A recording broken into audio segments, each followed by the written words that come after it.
If you guys just upgraded the shift knob in your 5th gen 4Runner or maybe your 2nd gen Tundra, you eliminated the silver shift knob for a black one, but you still have this chrome shifter shaft down below. In this video, we're going to be showing you a quick and easy DIY trick to get rid of that. So to get this done, it's going to be really simple. All we need is a piece of shrink wrap that you would use for wiring.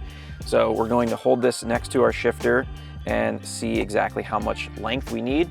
We're going to trim it with some scissors.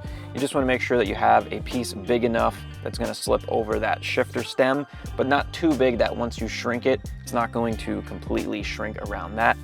So we'll go ahead, put this next to our shifter, see how much we need, and then we can go ahead and trim it. All right, we got our length, so we'll go ahead and just trim this. Now we can go ahead and unscrew our factory shift knob. Now, if you are in the market to upgrade your shift knob, this is one of the easiest things that you can do. It literally just screws off, screw the new one on.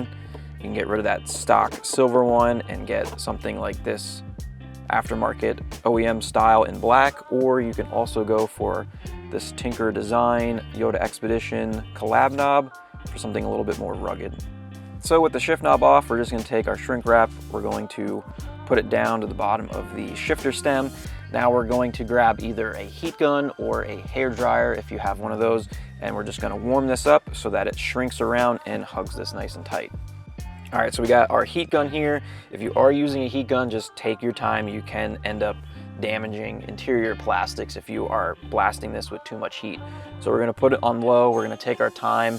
We're going to slowly warm up that shrink wrap until it closes up around the shifter shaft. So let's go ahead.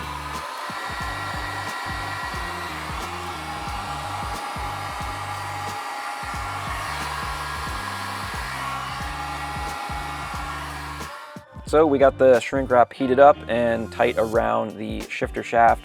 So now we're going to go ahead and put our shift knob back on.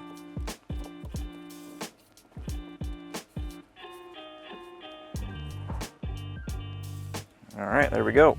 All right, guys, there you have it. Small little DIY to give your interior a nice little touch, get rid of that chrome, and continue the black look that you're trying to go for. Hopefully this video was helpful. If it was, hit that like button, subscribe for more videos like this, and we'll see you guys in the next one.